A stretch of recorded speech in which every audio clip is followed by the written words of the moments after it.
Ya, terima kasih. Assalamualaikum warahmatullahi wabarakatuh.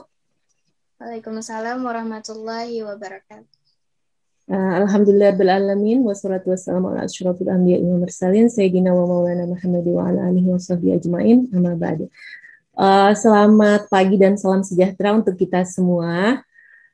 Sebelum saya menyampaikan materi, koreksi sedikit ya, moderator. Jadi nama saya Iin Maulina gitu ya. Uh, Alhamdulillah hari ini kita bisa bertemu secara online semuanya. Mudah-mudahan nanti apa yang akan saya sampaikan bisa dipahami dan bisa memberikan masukan bagi kita semua. Baiklah, saya akan mulai.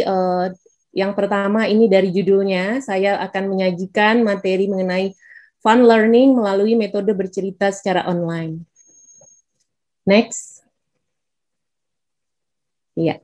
Nah, ini latar belakang karena kita mengetahui sekarang itu keadaan di seluruh dunia ya, bukan hanya di Indonesia, kita dalam masa pemulihan dari pandemi COVID-19. Nah, ini juga yang mempengaruhi seluruh aspek kehidupan. Kemudian perubahan pola berpikir lebih praktis, di mana sekarang itu semuanya sudah tergantung kepada gadget dan alat-alat lainnya yang merupakan bagian dari teknologi. Kemudian, nah proses pembelajaran akibat dari pandemi ini tentunya mengalami perubahan juga, yaitu terjadi penurunan. Nah, kualitas pembelajaran karena kurangnya tadi tatap muka, karena kita lakukan semuanya secara daring dan itu memang jelas terlihat bahwa pembelajaran secara daring itu tidak menjamin gitu ya, pengawasan guru dan sebagainya itu menjadi kurang efektif karena lebih banyak memberikan tugas-tugas atau dengan metode penugasan. Next, lanjut ya. Next, ya. Nah, ini masih bagiannya juga. Apa sih sebenarnya fun learning itu ya? Nah, jadi pendekatan fun learning. Jadi kalau menurut dari Fun Academy itu, fun learning itu adalah pendekatan sebuah solusi bersifat pedagogik ya tentang bagaimana kita mendidik anak yang memungkinkan kita untuk menemukan kesenangan dalam belajar.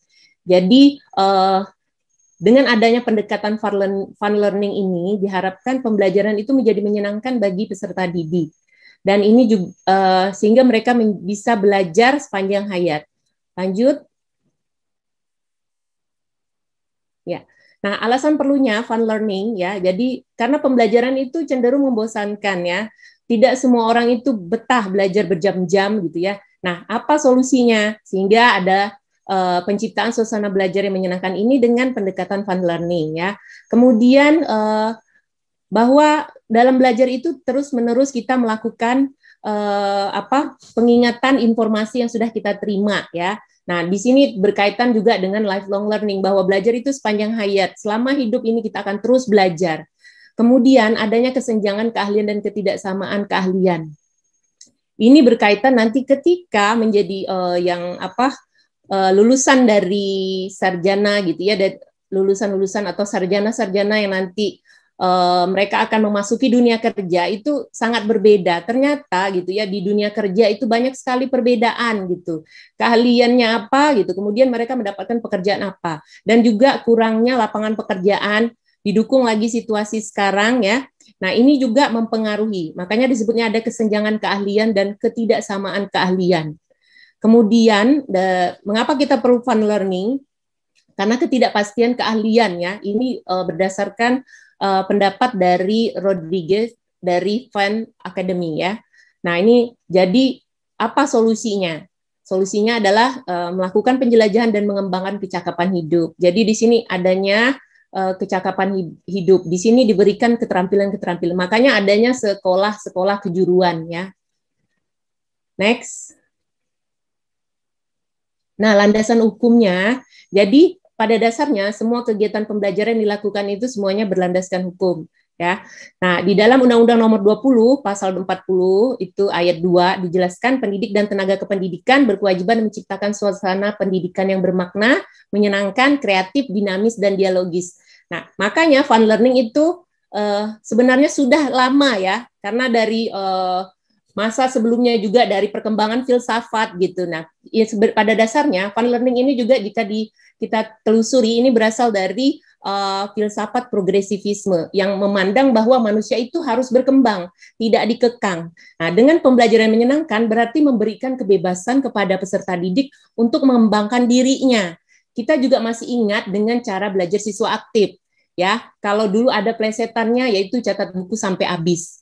Nah, ini sebenarnya memberikan kesempatan kepada guru-guru ya untuk lebih melakukan eksplorasi sehingga guru-guru ini mengetahui bagaimana sih caranya supaya terjadi peningkatan kualitas pembelajaran ya. Nah, jadi dengan fun learning ini sebenarnya ini sudah ada dasar hukumnya. Kemudian di dalam PP nomor 19 ya, itu juga proses pembelajaran pada satuan pendidikan diselenggarakan secara interaktif. Artinya tidak hanya dilakukan oleh guru saja, hanya searah, tetapi juga interaktif. Jadi seperti yang sudah dilakukan di sekolah-sekolah gitu ya, yang kita sering lakukan yaitu adanya dialog. Kemudian inspiratif, menginspirasi, memberikan semangat, motivasi. Kemudian menyenangkan, menantang, memotivasi peserta didik untuk berpartisipasi aktif ya.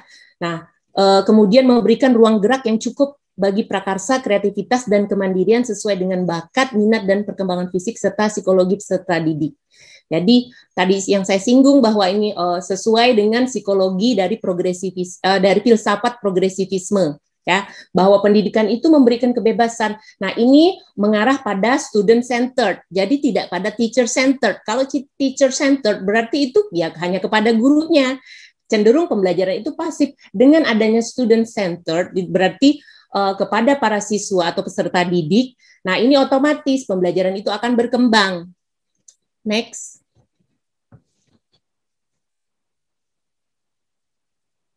Next.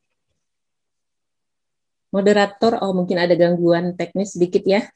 Oke, ya ini apa itu fun learning? Nah, fun learning itu adalah pendekatan holistik ya untuk pendidikan, memelihara semangat tadi. Nah, ini kalau kita kaitkan dengan teori kuantum, ini berkaitan dengan quantum teaching dan quantum learning ya.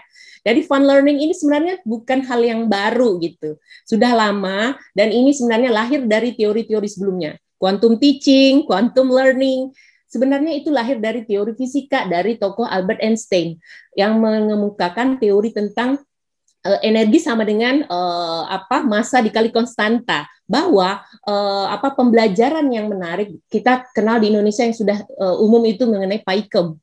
Pembelajaran aktif, inovatif, kreatif, efektif dan mandiri. Nah, salah satunya yang menyenangkan ini adalah masuk ke dalam PAIKEM itu. Jadi Fun akademik dari luar negeri ini mengembangkan pendekatan pembelajaran menyenangkan karena berdasarkan penelitian gitu ya, survei mereka harus ada pembelajaran yang menyenangkan yang membuat orang merasa terbebas, lepas dan merasa tidak terikat gitu. Jadi pada dasarnya kita belajar semuanya ini ingin mendapatkan kemudahan ya. Jadi keleluasaan dalam belajar, tidak ada paksaan. Next. Ya, kemudian Bobby De Porter menyatakan bahwa strategi pembelajaran menyenangkan itu menciptakan lingkungan belajar yang efektif. Seperti apa lingkungan belajar yang efektif itu? Ya, tentunya harus ada dukungan bukan hanya dari gurunya saja, tapi juga keterlibatan dari orang tua. Ya, kemudian memudahkan proses belajar yang mengakibatkan prestasi belajar peserta didik mengalami perbaikan. Ini teorinya Darmansyah ya. Next.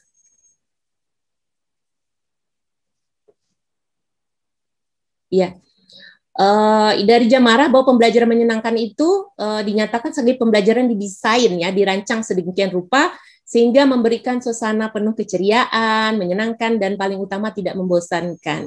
Umumnya kita merasa sudah memberikan pengajaran yang baik dan tepat ya, artinya karena tadi kita mungkin mengejar waktu sesuai dengan materi-materi yang akan kita sampaikan gitu ya. Jadi supaya bahannya itu tercapai semua. Pada dasarnya kita bukan mengejar pada hal yang seperti itu.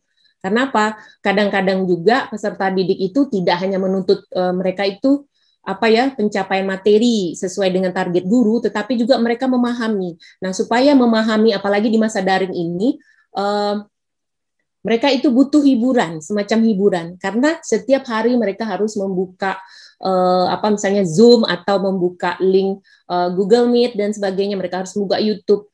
Itu akan menimbulkan kebosanan. Nah, ini perlunya gitu ya strategi dari guru gitu ya dalam menerapkan pembelajaran yang menyenangkan. Next. Oke, nah ini karena judul saya tadi itu ada berkaitan dengan metode bercerita. Bagaimana sih sebenarnya fun learning melalui metode bercerita? Nah, karena saya basicnya dari PG PAUD, saya memilih metode bercerita. Tidak semua guru gitu ya bisa menerapkan metode bercerita, ya, karena orang itu mempunyai karakteristik yang berbeda-beda.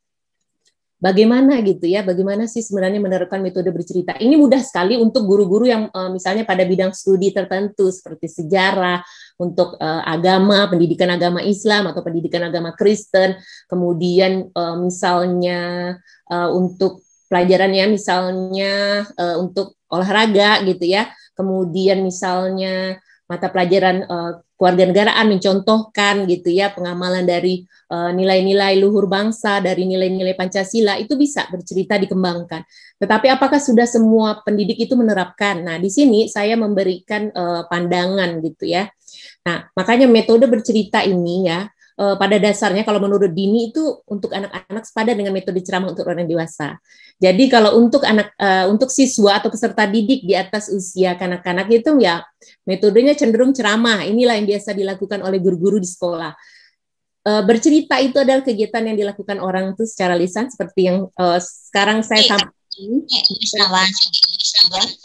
pada orang tentang apa yang harus disampaikan dalam bentuk pesan, informasi, atau hanya sebuah dongeng. Dongeng itu ya cerita gitu ya, dalam bentuk pesan, informasi, dalam hanya sebuah dongeng gitu ya, yang dapat didengarkan dengan rasa menyenangkan. Ini teori dari Madiawati. Kemudian Nurgiantoro juga ya, tokoh bahasa Indonesia ini berpendapat bercerita itu adalah kegiatan yang bersifat produktif. Artinya terus-menerus menghasilkan. Dari mendengar itu diharapkan orang itu bisa memahami apa yang disampaikan.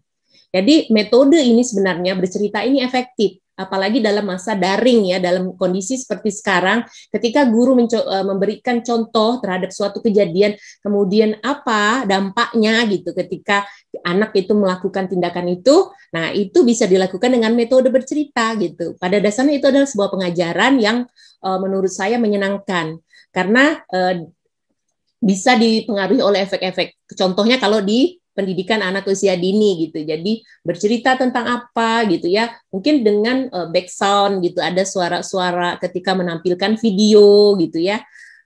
Atau guru bisa bercerita dengan mengeluarkan suara-suara binatang misalnya itu kalau di PAUD ya. Kalau di SD, SMP, SMA saya rasa mungkin itu tergantung juga dari cara gurunya masing-masing ketika menyampaikan atau gaya mengajar dari gurunya masing-masing. Next. Ya, nah pada dasarnya bercerita ini sudah ada juga ya kalau di dalam agama Islam gitu ya, dari dalam Al-Qur'an itu sudah ada di surah Yusuf ya 12 bahwa sesungguhnya di dalam kisah-kisah mereka terdapat pengajaran. Nah, jadi ini adalah salah satu bagian dari metode bercerita.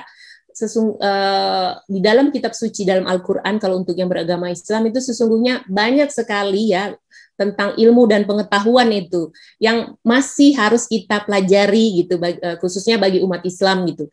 Nah, di sini Al-Qur'an itu bukanlah cerita yang dibuat-buat. Nah, di sini sama ya. Jadi berarti jelas sudah bahwa di ayat sebelumnya adanya pengajaran. Lanjut ya. Lanjut. Ya. Nah, ini menurut teori dari bagaimana sih cara mendongeng pada saat mengajar gitu ya. Pertama memilih cerita. Cerita ini maksudnya bukan seperti dongeng atau apa gitu. Kalau disesuaikan dengan jenjang pendidikan. Mama mau boyo ngekris wae. Berarti di sini adalah melihat materi dari pelajaran itu ya. Materinya apa? Misalnya tentang lingkungan hidup. Nah, itu apa yang diangkat? Nah, jadi itu disesuaikan. Kalau di IPA, nah itu beda lagi. Misalnya tentang alam semesta gitu ya. Ruang angkasa, kemudian tentang planet-planet. Nah, itu guru harus bisa mengemasnya gitu menjadi sebuah cerita yang menarik gitu. Nah, kemudian menarik perhatian anak-anak atau peserta didik. Jadi, bagaimana cara guru berbicara, intonasi suara, gaya berbicara gitu ya, mungkin dengan ada demonstrasi gitu dengan gerakan-gerakan, dengan mempraktekkan sesuatu, itu bisa. Jadi pada dasarnya metode bercerita ini tidak berdiri sendiri, masih bisa kita mixkan atau kita padukan dengan beberapa metode lain gitu. Misalnya metode demonstrasi, kemudian kita juga bisa menggunakan berbagai media gitu ya. Jadi pembelajaran itu tidak hanya terfokus hanya pada satu media, pada satu metode, tapi bisa kita padukan, kita mix ya. Kemudian kita menciptakan atmosfer di sini. Maksudnya apa? Dengan suara-suara gitu ya, dengan hal-hal yang lain gitu, tambahan-tambahan media yang lain. Nah, kemudian juga get in touch with your inner actor, itu artinya guru itu juga bisa mengeluarkan suara-suara ya. Ini kalau di PAUD ya, karena biasanya bercerita ini memang banyak dilakukan di pendidikan anak usia dini, tetapi tidak tertutup kemungkinan untuk yang tingkatan atas gitu ya. Guru bisa menirukan gitu ya suara-suara khusus gitu. Jika gurunya memang memiliki keahlian gitu ya, keterampilan. Kemudian slow down. Jadi ketika menyampaikan materi itu guru menyampaikannya dengan pelan. Ada intonasinya naik turun. Tidak hanya statis. Nah, inilah kalau statis itu menyebabkan orang merasa bosan. Ya. Dalam public speaking juga keterampilan berbicara dalam ilmu komunikasi, memang ya kita standarnya manusia itu akan tahan itu hanya beberapa menit ketika mendengarkan ceramah atau cerita, apalagi tidak dikemas dengan hal yang menarik. Cara menyampaikan suara kita yang mungkin pelan dan atau suara kita yang terlalu keras, terlalu datar gitu ya, itu tidak menarik perhatian orang lain. Makanya ada ini semacam slowdown ini, berceritanya dengan pelan, maksudnya pelan-pelan itu ada tahapan, tidak terburu-buru ya. Kemudian get active, artinya melibatkan peserta didik dalam bercerita. Jadi menimbulkan pertanyaan sehingga mereka merespon kembali gitu ya. Nah, kemudian membuat beberapa kegiatan selama bercerita ya. Jadi mungkin ada tugas-tugas gitu sehingga peserta didik itu tertarik ketika guru sedang menceritakan atau memberi penjelasan mengenai sebuah materi. Nah, guru bisa menyisipkan tugas atau pertanyaan nanti di chatnya gitu. Misalnya seperti sekarang Zoom, kemudian bisa disisipkan. Atau ketika membuat videonya anak-anak disuruh menonton, dalam video itu ada pertanyaan. Itu juga sudah beberapa guru menerapkannya ya. Yang biasanya guru yang bercerita atau anak menonton video tentang cerita, itu sebenarnya tidak masalah ya. Pada dasarnya keadaan sekarang ini menyebabkan banyak sekali fleksibilitas di dalam setiap aktivitas. Nah, kemudian ini bisa juga membuat menciptakan cerita sendiri. Guru bisa menciptakan ceritanya sendiri. Kemudian di dalam menyampaikan metode dalam menyampaikan penjelasan atau materi gitu ya dengan metode bercerita ini guru bisa menentukan kata-kata yang berkaitan dengan cerita. Misalnya tentang sejarah gitu ya, sejarah Tangkuban Perahu. Nah, di situ ada menyebutkan nama-namanya. Misalnya wilayah Jawa Barat, kemudian di situ ada gunung. Kemudian di situ ada namanya Sangkuriang, itu kan legenda. Nah, kemudian apa lagi? Nah, ini berkaitan sejarah. Kemudian bisa juga misalnya membicarakan tentang candi gitu, Roro Jonggrang, Candi Mendut dan sebagainya. Ini disesuaikan dengan mata pelajaran atau materi yang akan disampaikan oleh guru. Next.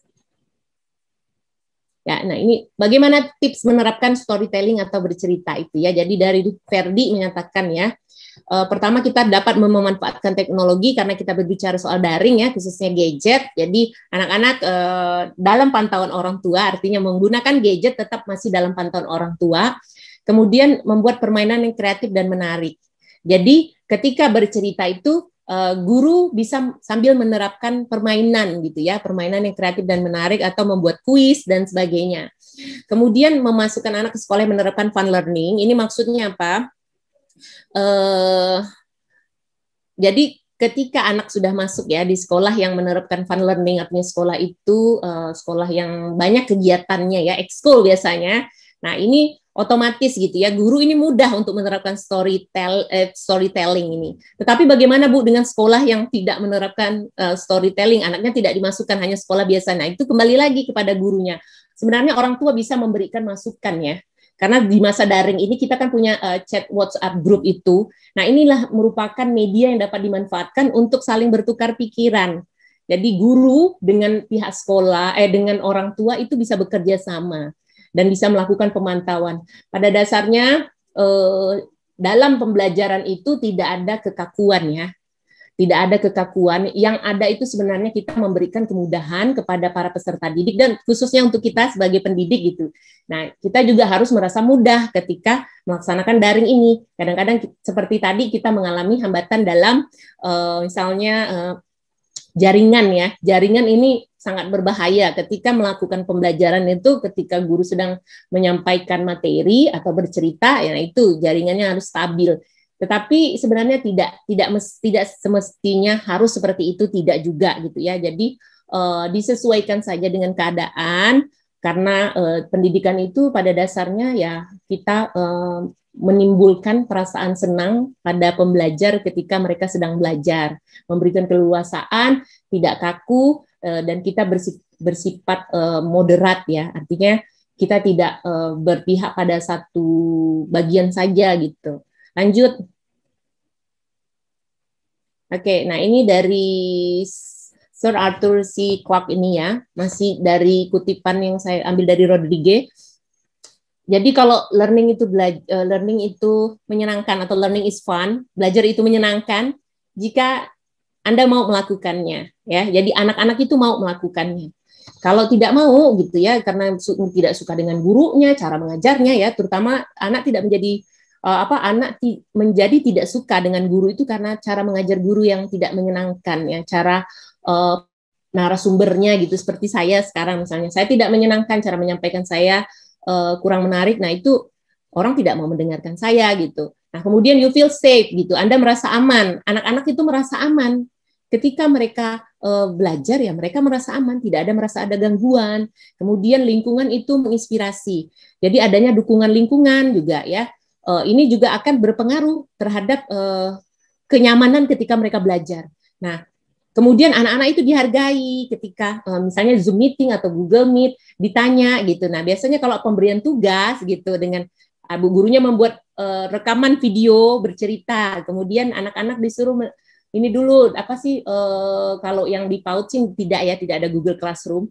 Kalau itu biasanya SD, SMP, SMA serta anak di perguruan tinggi itu mereka masuk ke Google Classroom. Nanti di sana ada pemberitahuan tugas. Nah, itu dimiskan lagi, mungkin nanti membuka YouTube, menonton video, atau gurunya dosen atau guru itu membagikan tugas kepada mereka. Jadi diberikan kebebasan ya, jadi dihargai. Anda dihargai sebagaimana diri Anda. Tidak ada disebutkan ini si itu gitu ya, tidak ada tidak subjektif gitu. Jadi di sini lebih diarahkan pada objektivitas. Jadi dihargai semuanya. Tidak ada mahasiswa atau siswa atau anak usia dini yang spesial, tidak ada. Semuanya spesial. Kemudian gagal itu tidak masalah. Makanya ketika anak, Bu, saya tidak bisa. Ketika menyatakan tidak bisa, Pak, saya tidak bisa. Itu tidak masalah gitu. Kamu tidak bisa, tidak apa-apa, nanti dicoba lagi gitu ya. Jadi tidak ada paksaan. Kamu harus bisa. Kamu harus bisa menjawab soal ini. Kalau kamu nggak bisa, berarti udah nanti nilainya rendah. Tidak seperti itu ya. Jadi kalau pembelajaran yang menyenangkan, memberikan motivasi. Semuanya pintar, semuanya bisa. Ya. Nah, bagaimana caranya supaya semua bisa? Diarahkan, guru mengarahkan dengan tadi metode bercerita, bisa menceritakan tentang si kancil, tentang si harimau, kemudian tentang buaya. Sebenarnya itu adalah pelajaran-pelajaran hidup yang bisa dikembangkan lagi, dimodifikasi oleh pendidik sehingga peserta didik itu memahaminya. Kemudian Anda dapat memilih cara belajar ya. Jadi belajar itu menyenangkan gitu ya. Kalau secara pribadi ya, cara belajarnya mau seperti apa? Bebas, ada yang mendengarkan musik gitu ya. Kalau di luar negeri itu kebanyakan memang mereka itu mendengarkan musiknya nyantai saja. Kalau di Indonesia tidak ya, kita kan masih ada aturan yang berbeda gitu. Di luar negeri kan besok sambil pakai headset gitu. Mereka dosen atau gurunya di depan gitu ya, mereka santai saja. Tapi kalau di tempat kita itu agak berbeda ya, karena peraturannya berbeda, budayanya berbeda. Ini juga berpengaruh terhadap kebijakan atau peraturan atau tata tertib di sekolah atau di PAUD ya. Nah, kemudian bahwa belajar yang menyenangkan itu seperti candu ya. Kita tuh ketagihan. Oh, jadi mau belajar, besok mau belajar lagi, besok mau dengar lagi gurunya gitu ya. Seperti belajar bahasa Inggris ya. Saya heran mengapa orang suka dengan pelajaran bahasa, khususnya bahasa Inggris. Ya mungkin karena pertama itu udah baru atau asing ya gitu. Atau guru-guru bahasa Inggris itu atau dosen bahasa Inggris itu pandai gitu, ada tips dan trik gitu. Nah, ini bukan tidak tertutup kemungkinan juga untuk mata pelajaran yang sulit-sulit seperti matematika gitu dan IPA. Sebenarnya bisa. Itu kembalikan lagi kepada pribadi gurunya masing-masing ya. Jadi menurut saya tidak tidak ada aturan baku bahwa kalau mata pelajaran ini ngajarnya harus serius, tidak juga gitu ya. Karena untuk memberikan pemahaman gitu sehingga yang sesuai dengan teorinya Bloom bahwa ada 6 tahapan gitu. Pertama, selain mengetahui kemudian memahami bagaimana supaya orang paham dengan apa yang kita sampaikan, ya gunakanlah bahasa gitu yang mudah dipahami, tidak bahasa yang terlalu sulit, intonasi bicara yang menyenangkan dan ramah gitu ya. Dan masih banyak lagi gitu yang bisa kita gali. Jadi dikembalikan lagi, mau guru apapun, bidang apapun tidak masalah menurut saya ya. Dan ini juga kita mencontoh gitu di negara-negara yang sudah maju, mereka itu memang fleksibel dalam kegiatan pembelajaran, tidak kaku, tidak harus melihat gitu ya. Jadi anak itu diberikan kebebasan berpikir dan bertindak, tapi tetap dalam ranah atau dalam aturan ya. Jadi tidak semaunya. Nah ini tentunya adanya kerjasama yang baik sehingga bisa tercapai pembelajaran yang kondusif. Next. Sudah. Ya, nah ini ya kuncinya. Ini saya rasa ini yang terakhir ya. Dari kunci dari fun learning itu ya. Jadi kata kuncinya gitu. Nah pertama fokus pada kesenangan dalam belajar. Jadi guru datang dengan muka yang gembira gitu ya, seperti di taman kanak-kanak, di kelompok bermain gitu. Itu assalamualaikum, selamat pagi, itu ditampilkan. Jadi kita harus membuat image bahwa pembelajaran itu menyenangkan. Kamu datang ke sini, kamu senang loh, gitu ya. Nah, ketika online, nah ini kamu akan masuk ke materi yang menyenangkan. Kamu akan mendengar bahwa saya akan bercerita. Kamu akan masuk ke dalam dunia fantasi, dunia belajar gitu ya. Kemudian recognizing children's right to be children. Jadi anak-anak itu diakui haknya. Jangan terlalu ketat. Kamu sudah ngapain gitu ketika online ya? Maaf, ini saya menemukan juga pengalaman saya melihat ada rekan saya yang seperti itu gitu ya. Jadi, kamu itu sudah apa? Ya mungkin itu untuk supaya dia lebih konsentrasi ya. Tapi saya rasa tidak perlu seperti itu. Jadi kalau kita bisa menciptakan pembelajaran yang menyenangkan, otomatis itu peserta didik gitu atau audiens itu melihat ya. Tapi kalau kita ngomongnya ya kaku dan sebagainya ya orang tidak akan melihat, orang juga malas ya. Nah, kemudian yang ketiga itu berpatokan dan percaya pada guru ya. Di sini maksudnya apa? Bahwa ketika anak-anak itu gitu peserta didik itu udah merasa nyaman, ada figur guru gitu ya, mereka sudah yakin dengan figur gurunya bahwa ini bapak ini baik, si ibu ini baik gitu ya, ibu ini menyenangkan, bapak ini menyenangkan, ya mereka itu akan merasa belajarnya senang gitu, setiap hari dia mau belajar. Tapi ketika dia sudah ketakutan dengan gurunya, ya tidak mau belajar walaupun dipaksa, tidak mau gitu ya, namanya anak-anak ya tidak mau belajar, malahan dia nanti tidak mau mengikuti pembelajaran atau malahan tidak mau masuk sekolah ya, tidak malahan mereka itu ada yang sampai berhenti karena ketakutan pada gurunya, mungkin ada image gitu ya bahwa guru ini galak atau sebagainya. Kemudian fun learning in everyday life itu artinya belajar yang menyenangkan itu setiap hari, jadi menimbulkan image, jadi setiap hari dengan cara apapun, dengan gaya apapun gitu ya, seperti di orang ketika orang melakukan pemasaran gitu ya, bagaimana sih gitu menarik perhatian konsumen, produsen menarik perhatian konsumen ya tentunya dengan dengan menarik perhatiannya dengan penampilan kita. Tadi kan sudah ada iklan ya. Nah, itu katanya supaya bahwa seorang pendidik itu harus cantik dan tampan gitu. Nah, sama. Jadi pembelajaran yang menyenangkan itu adalah membuatkan kesan gitu ya. Sama dengan teorinya experiential marketing gitu atau experiential learning, belajar yang bisa menimbulkan pengalaman, kesan gitu ya, kesan. Nah, next saya rasa selesai ya ini ya. Oke, ya. Demikianlah ya, mohon maaf atas segala kekurangan saya. Mungkin ada kata-kata saya yang agak cepat, kemudian ada kata-kata yang ini ya agak kurang teratur gitu. Saya mohon maaf. Terima kasih ya. Nanti kita lanjutkan ke sesi berikutnya jika ada sesi pertanyaan dan terima kasih. Assalamualaikum warahmatullahi wabarakatuh.